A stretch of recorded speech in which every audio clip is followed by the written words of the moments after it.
வணக்கம். நாம இன்னைக்கு பார்க்க போற பாடல் படத்துல வந்த 2 சென்ட்ரல் கேரக்டர்ஸோட வலியை சொன்ன பாடல். அந்த கேரக்டர் குழு இருக்கிற அத்தனை டென்ஷனையும் ஒரு 4 நிமிஷத்துல நமக்கு தெளிவா வெளிச்சம் போட்டு காட்டிய பாடல். உடைஞ்சு போன மனசுக்கு பேண்டைடா இருந்த பாடல். என்ன பாட்டு நீங்களே கேளுங்களேன்.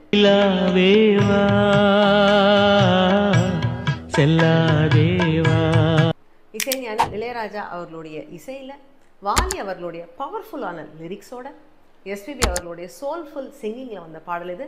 தமிழ் சினிமாவுடைய எவர் கிரீன் ஹிட் லிஸ்ட்டில் இந்த பாடல் நிச்சயமாக அடங்கும். இந்த பாட்டில் எப்படி அந்த கதையோடைய டென்ஷன், அந்த கேரக்டர்ஸோடைய மனசுக்குள்ளே இருக்கிற கான்ஃப்ளிக்ஸ் இதெல்லாம் எப்படி அழகாக 4 நிமிஷத்தில் பேக் பண்ணி கொடுத்துருக்காங்க அப்படிங்கிறத பற்றி இந்த பதிவில் பார்க்கலாம். வெல்கம் டு ஒரு நாள் போதுமா. இசையுடன் கலந்து இன்பத்தினை வலைகளில் நீந்த தமிழ் நாஸ்டால்ஜியா சேனலுக்கு சப்ஸ்கிரைப் பண்ணுங்க, பெல் பட்டனை அழுத்துங்க. 1986ஆம் வருடம் வந்த படம் மௌனராகம். டைரக்டர் மணிரத்னம் அவர்களை தமிழ் சினிமாவின் தலை சிறந்த இயக்குநர்கள் வரிசையில் சேர்த்த படம் இதுன்னு சொல்லலாம். இந்த படத்தோடைய 3 லீடு ஆக்டர்ஸ் மோகன், கார்த்திக் மற்றும் ரேவதி, இவங்க 3 பேருக்குமே கரியர் பெஸ்ட் ரோல்ஸ் அமைஞ்ச படம் இதுன்னு சொல்லலாம். இந்த பாட்டு படத்தில் ஒரு முக்கியமான தருணத்தில் வருது. ஜாலியாக துருத்துருன்னு சுற்றிட்டு இருக்க ஒரு சின்ன பெண் ரேவதி, அவங்க ஏற்ற திவ்யா கதாபாத்திரம், தனக்கு விருப்பம் இல்லாத கல்யாணத்தை வீட்டின் கட்டாயத்தில் பேரில் பண்ணிக்கிறாங்க. மோகனோட சந்திரகுமார் கேரக்டரோட அவங்களுக்கு திருமணம் நடக்கிறது. திருமணம் ஆகிவிட்டாலும் அந்த கல்யாணத்தை முழுசாக அவளுக்கு ஏற்றுக்க மனசு இல்லை அப்படின்னு நமக்கு புரியுது. மோகன் கேரக்டருக்கும் இது தெரியுது. அவள் இந்த புது சூழ்நிலைக்கு அட்ஜஸ்ட் பண்ணிக்க தயங்குறா, கஷ்டப்படுறா அப்படின்னு தெரிஞ்சு ஒரு ஜென்டில்மேனாக அவர் ட்ரை பண்ணுறாரு.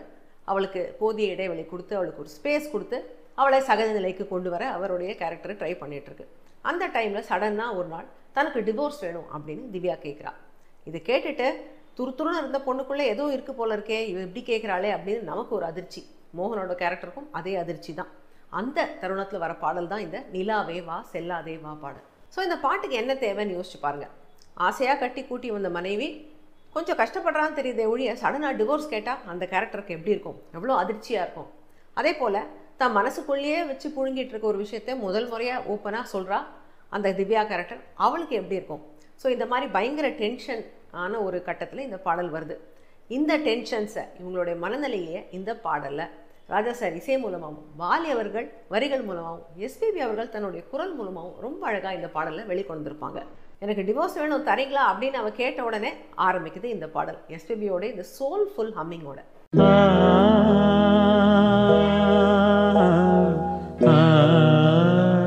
எதிர்பார்க்காத ஒரு விஷயத்த புது மனைவி கேட்டிருக்காளேங்கிற அந்த அதிர்ச்சி, அந்த ஒரு வலி, அது வந்து எஸ்பிபியோட குரலில் ரொம்ப அழகாகவே கொடுத்துருப்பார். இந்த இடத்துல அவருடைய குரலுக்கு பேக்கிங்காக கார்ட்ஸ் மாத்திரம் தான் இந்த இடத்துல இருக்கும். ஏன்னா அந்த குரலே எல்லாம் பண்ணிடுச்சே, அதுக்கப்புறம் மீதி எல்லாம் எதுக்குங்கிற மாதிரி ராஜா சார் அந்த குரலுக்கு பேக்கிங் ஒண்டி கொடுத்துருப்பாரு. அவருடைய வலியை வந்து சொல்லறதுக்கு குரல் மாத்திரம் போருமா இருந்தது.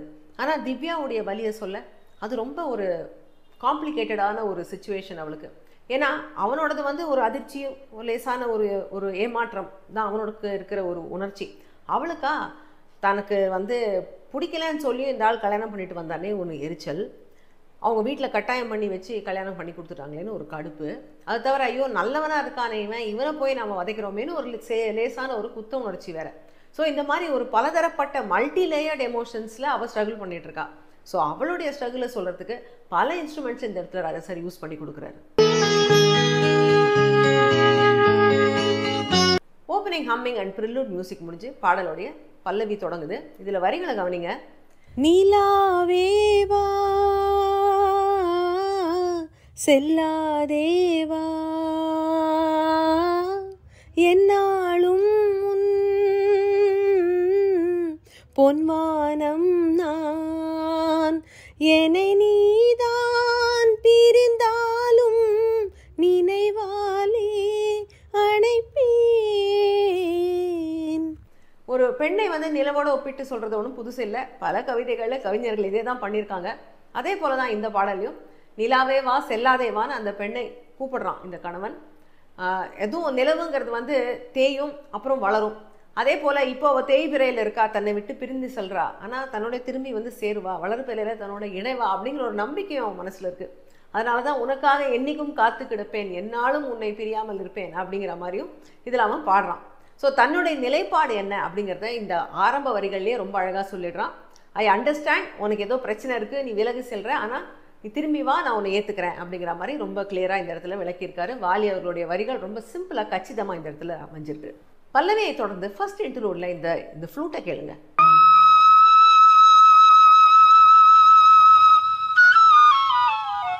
எவ்வளோ பெயினில் குழலோட நாதம் எப்படி இனிமையாகவும் இருக்கும், அதே நேரம் இத்தனை வலியும் சொல்ல முடியுமோ, அதே போல் சங்கராபரணம் ராகத்தின் மூலமாக தான் இந்த பாடலில் தன்னுடைய மெசேஜை கன்வே பண்ணியிருக்கார் ராஜா சார். 29வது மேளகர்த்தா ராகம் சங்கராபரணம், சம்பூர்ண ராகம்.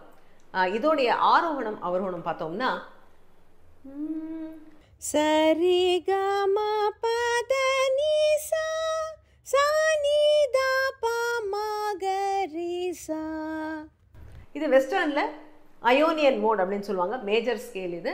இந்த ராகம் வந்து ரொம்ப சினிமா பாடல்களாக இருக்கட்டும், வெஸ்டர்ன் பாடல்களாக இருக்கும், ரொம்பவே பரவலாக யூஸ் பண்ணப்படுற ஒரு ராகம். இந்த ராகம் இன்ஹெரண்ட்டாக சோகம்லாம் கொண்ட ராகம் கிடையாது. சங்கராபரணம் ஒரு ஹாப்பி ஸ்கேல் தான், ஹோப்ஃபுல்லான ஒரு மூடை சொல்லக்கூடிய ராகம் தான். ஒரு சில ராகம் நம்ம பார்த்தோம் ரீசெண்டாக ஒரு நாள் புதுமா எபிசோடில், எப்படி சாருகேசி ராகம் வந்து இன்ஹெரண்ட்டாக ஒரு சோகத்தை கொண்ட ஒரு ராகம், அதை வச்சு எப்படி வந்து லாங்கிங் எல்லாம் சொன்னார் ராஜா சார் அப்படிங்கிறத பார்த்தோம். பட் இந்த ராகம் அந்த மாதிரி ஒரு ராகம் கிடையாது, இன்ஹெரண்ட் சோகம்லாம் கிடையாது. இந்த மாதிரி ஒரு ஹாப்பி ராகத்தை வச்சு எப்படி வந்து ராஜா சார் இதில் வந்து ஒரு பெயின் அண்ட் லாங்கிங்லாம் கொடுத்தாரு அப்படின்னு பார்த்தோன்னா 2 விஷயம் மூலமாக அவர் இதை பண்ணியிருக்காரு. ஒன்று, இந்த ராகம் வந்து ஒரு ஸ்மூத் ஸ்ட்ரக்சர் உள்ள ராகம். நீங்கள் கீபோர்டில் இதை வாசித்து பார்த்தீங்கன்னா ஃபுல்லாகவே வெள்ளைக்கட்டையில் இருக்கும், மேலே கீழேன்னு இருக்காது, ஒரே ஃப்ளோவில் இருக்கும். ஸோ அதனாலே இது வந்து ஈவன்லி ஸ்பேஸ்டு ஸ்ட்ரக்சர்னால ரொம்ப ஸ்மூத்தான ஒரு ராகம், பாடும்போது அந்த மாதிரி தான் அப்படியே வழுக்கி கொண்டு போகக்கூடிய ஒரு ராகம். இந்த விஷயத்தை அவர் எப்படி யூஸ் பண்ணியிருக்காருன்னா லாங் சிலபல்ஸ் கொடுத்துருக்காரு. ஆரம்பமே நீங்கள் பாருங்கள், நிலாவேவா செல்லாதேவா என்னாலும் பொன்வானம் நான் என்னை நீதான் பிரிந்தாலும் நினைவாலே அணைப்பேன். இந்த மாதிரி ஒரு இடத்துலையும் இழுத்து அந்த லாங் சிலபல் வச்சு ஒரு மாதிரி அந்த லாங்கிங் ஃபீலிங்கை இதில் ஏற்படுத்தியிருக்காரு. இந்த ஃபர்ஸ்ட் இன்டர்லூடில் ஃப்ளூட் வந்தது, அதே கூட இதே மாதிரி தான் பாருங்கள், ஒரே நோட்டை ரொம்ப நேரம் சஸ்டெயின் பண்ணுற மாதிரி இருக்கும். அதுதான் இந்த பாடலில் அந்த ஒரு ஏக்கத்தையும் அந்த வலியும் கொடுக்குது. ஸோ இந்த ட்ராக் ஃபேக்டர் வச்சுருக்காரு இல்லையா, இந்த ட்ராக் ஃபேக்டர் தான் இதுலேருந்து பெயினை கொண்டு வருது. இன்னொரு விஷயம் என்ன பண்ணியிருக்காருன்னா, இந்த ராகத்தில் இல்லாத நோட்ஸை சில இடத்துல புகுத்தி ஒரு டென்ஷன் கிரியேட் பண்ணுறாரு.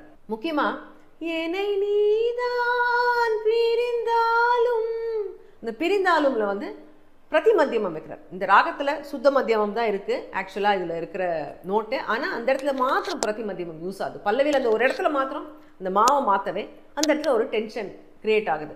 அவர் டென்ஷன் கிரியேட் பண்ணியிருக்காருன்னா அதில் வாலி அவர்கள் அழகாக அந்த இடத்துல பிரிந்தாலும்ங்கிற வார்த்தையை வச்சுருக்காரு. அந்த வார்த்தையிலையுமே வந்து டென்ஷன் இருக்குது. பிரிவுங்கிறதே ஒரு டென்ஷன் கொடுக்குற விஷயம் தானே. ஸோ அந்த அளவுக்கு 2 பேரும் அழகாக சிங்கில் ஒர்க் பண்ணியிருக்காங்க. இவர் நோட்டில் கொஞ்சம் மாற்றிருக்காரு, அவர் அந்த இடத்துல பிரிவை கொடுத்து இந்த இடத்துல டென்ஷனை ஹைலைட் பண்ணியிருக்காங்க. ஸோ ஃபஸ்ட் இன்டர்வியூவில் முதல்ல அந்த ஃப்ளூட் கேட்டோம், மோகனோட அந்த பெயினை சொல்கிறதுக்கு அந்த இடத்துல அந்த ஃப்ளூட் வந்தது. அதை முடிஞ்ச உடனே ரேவதி அவங்களுடைய பாயிண்ட் ஆஃப் வியூலையும் இந்த பாடல் சொல்லப்படுது இல்லையா. ஸோ அவங்களுடைய பெயினை சொல்கிறதுக்கு 2-3 இன்ஸ்ட்ருமெண்ட்ஸ், அதாவது சொன்னேனே முதலையே அவங்களுக்கு வந்து மல்டி லேயர்ட் ஃபீலிங். ஸோ அதுக்கு வந்து நிறைய இன்ஸ்ட்ருமெண்ட் யூஸ் பண்ணி அவங்களுடைய குழப்பத்தை இந்த இடத்துல காட்டுறாரு.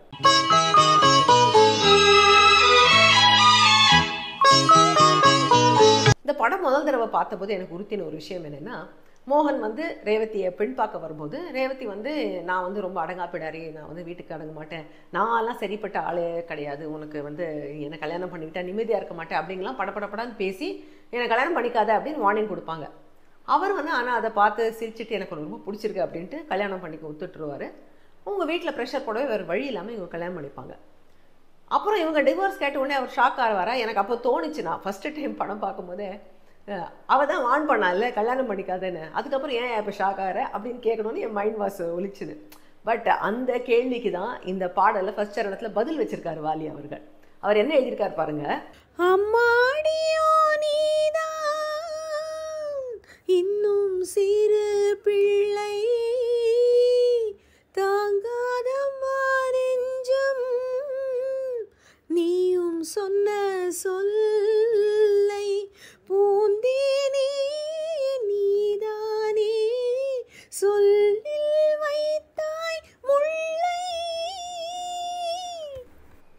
அம்மாடியோ நீதான் இன்னும் சிறு பிள்ளை அப்படின்னு பாடுறான். ஏன்னா அவன் முதல்ல வந்து சொன்ன போது அவளை சீரியஸாகவே எடுத்துக்கல அவன். இது என்னமோ இந்த பொண்ணு ஜாலி பொண்ணு, ரொம்ப கலகலன்னு இருக்குது, துருத்துருன்னு இருக்குன்னு அவன் சொல்கிறதெல்லாம் ரசிச்சுட்டு தான் அவன் வந்து இந்த கல்யாணத்துக்கு சம்மந்தம் சொல்கிறான். அதை தான் இந்த இடத்துல வெளிப்படுத்துகிறான். உனக்கு சின்ன பொண்ணு நினச்சிக்கிட்டு இருந்தேனே, இப்படி வார்த்தையால் எனக்கு கொள்றையே அப்படின்ட்டு ஃபஸ்ட்டு டைம் அவனுக்கு ஓஹோ இவ சீரியஸாக சொன்னாளா அப்படின்னு இப்போ தான் அவனுக்கு உரைக்குது. ஸோ அதை தான் இந்த இடத்துல இந்த வரிகள் மூலமாக ரொம்ப அழகாக கன்வே பண்ணுறார். படம் பார்க்கும்போது எனக்கு ஏற்பட்ட சந்தேகத்துக்கும் இந்த இடத்துல விடை அளிக்கிறார் வாலி அவர்கள். எனக்கு மாத்திரம் இல்லை, இந்த திவ்யா கேரக்டருக்கும் இப்போ தான் இந்த விஷயம் புரியுது. அவள் கடுப்பில் இருக்கா இவன் பேரில். நான் சொல்லி கூட என்னை கல்யாணம் பண்ணி வந்து இந்த ஆள் என்னை படுத்துறானேன்னு ஒரு கடுப்பில் தான் இருக்கா. ஒரு குத்த உணர்ச்சி இருந்தாலும் அவன் மேலே ஒரு எரிச்சலும் இருக்குது அவளுக்கு.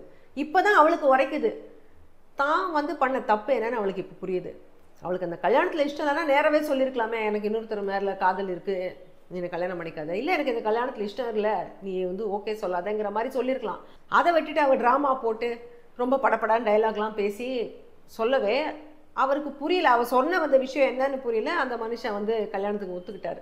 ஸோ இந்த விஷயம் அவளுக்கு இப்போ தான் புரியுது. தான் பண்ண தப்பு, நம்ம நேரடியாக உண்மையை சொல்லாமல் அன்னெசரியாக ட்ராமா போட்டோம் அப்படிங்கிறது அவளுக்கு புரியுது.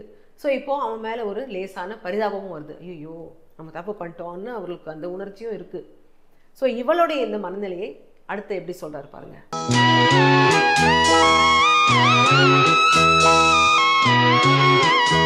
அடுத்த சரணத்தில் மோகன் கேரக்டரோடைய மனநிலை இன்னும் நல்லாவே புரியுது நமக்கு. அங்கே வாலி என்ன எழுதியிருக்காருன்னு பார்க்கலாமா? பூஞ்சோலையில் வாடை காற்றும் மாட சந்தம் பாட கூடாதென்று கூறும் பூவும் ஏது மண்ணின் மீது. ஏன் நீ திருமண பந்தத்தை வேணாம் சொல்ற, எந்த பெண் சொல்லுவா அப்படிங்கிற மாதிரி கேட்குறாரு இந்த இடத்துல. அடுத்து என்ன பாடுறாருன்னா, ஒரே ஒரே பார்வை தந்தால் என்ன தேனே,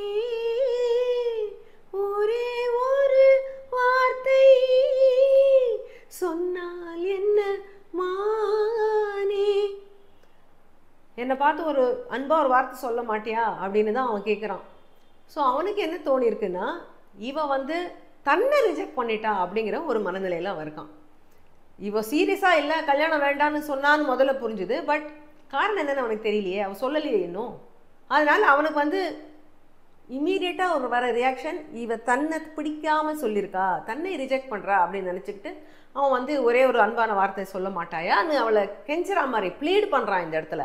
இதுதான் இந்த பாடலில் ரொம்ப ஒரு முக்கியமான வரிகள். ஏன்னா இப்போ தான் அவளுக்கும் அவனுடைய ஃபீலிங் என்னன்னு புரியுது. தன்னுடைய பாயிண்ட் ஆஃப் வியூலேருந்து அவள் யோசிச்சுட்டு இருந்தா, தனக்கு பிடிக்காத கல்யாணம் ஃபோர்ஸ் பண்ணி கல்யாணம் பண்ணிட்டாங்க அப்படின்லாம் அவள் கடுப்பில் இருக்கனாலே ஒழிய அவனுக்கு என்ன இம்பேக்ட் இதனாலன்னு இப்போ தான் அவளுக்கு புரியுது. தான் ஒழுங்காக அதை கம்யூனிகேட் பண்ணாதனால தான் அவன் கல்யாணமே பண்ணிக்க ஒத்துக்கிறான். அதுக்கப்புறமா இப்போது அவள் கம்யூனிகேட் பண்ணாமல் அவனை டார்ச்சர் பண்ணிகிட்டு இருக்கா. ஸோ இப்போ தான் அவளுக்கு புரியுது, ஐயோ நம்ம வந்து அனாவசியமாக ஒரு அப்பாவே இந்த மாதிரி படுத்திட்டு இருக்கோமே இப்போ தான் அவளுக்கு புரியுது. அதனால தான் இந்த பாட்டு முடிவில் தன்னுடைய பாஸ்ட் கதையை சொல்லுவோம். அவள் வந்து தன்னுடைய காதல், அது எப்படி வந்து அந்த காதலன் எப்படி ஒரு சடனாக எதிர்பாராத ஒரு மரணம் நிகழ்ந்தது அப்படிங்கிறது தன்னுடைய கதையெல்லாம் சொல்லி இதனால தான் ஒரு கன்ஃபெஷன் மாதிரி கொடுப்பாள். அதுக்கு காரணம் இந்த பாடல் மூலமாக தெளிவாக தன்னுடைய மனநிலையை இந்த மோகன் கேரக்டர் கம்யூனிகேட் பண்ணது தான். எல்லா ரிலேஷன்ஷிப்லேயும் ஒரு பெரிய தடையாக இருக்கிறது இந்த லேக் ஆஃப் கம்யூனிகேஷன் தான். கிளியராக வந்து தனக்கு என்ன வேணும், தன்னுடைய நிலைப்பாடு என்ன அப்படின்னு ஒருத்தருக்கு ஒருத்தர் பேசிக்கிட்டாங்கன்னா பல விஷயங்கள் உடனே தவிடுபொடியாயிடும். இந்த பாடல் மூலமாகவும் நம்ம அதை பார்க்கலாம். எவ்வளோ டென்ஷன் இருக்குது. இந்த பாடலோடைய ஸ்டார்டிங்கில் இருந்த டென்ஷன் பாடல் முடிவில் உடையுது. அதாவது ரிசால்வ் ஆகலை, இந்த ப்ராப்ளம் ரிசால்வ் ஆகலை, பட் டென்ஷன் உடையுது. எதனாலன்னு இவனுக்கும் தெரியுது, அவன் மேலேயும் அவளுக்கும் ஒரு பரிதாபம் வருது. ஸோ ரெண்டு பேர் மேலேயும் இருந்த கடுப்பு போய் சரி இப்போ எப்படி சால்வ் பண்ணலாம் அப்படிங்கிற மாதிரி ஒரு நியூட்ரல் மனநிலைக்கு இவங்க வர முடியுது because of the communication. Actually இந்த படத்தோட கிளைமேக்ஸ் பார்த்தாலும் இதே மாதிரி தான் ஆகும். இந்த இடத்துல ஒரு டென்ஷன் ரிசால்வ் ஆகுது. இது ஒரு படத்தோடைய ஒரு ஹாஃப் கிளைமேக்ஸ்னு சொல்லலாம் இதை.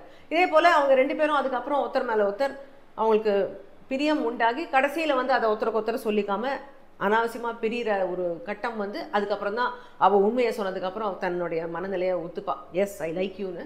அதுக்கப்புறம் திரும்பி சேர்ற மாதிரி படத்தில் சுபம் நடக்குது.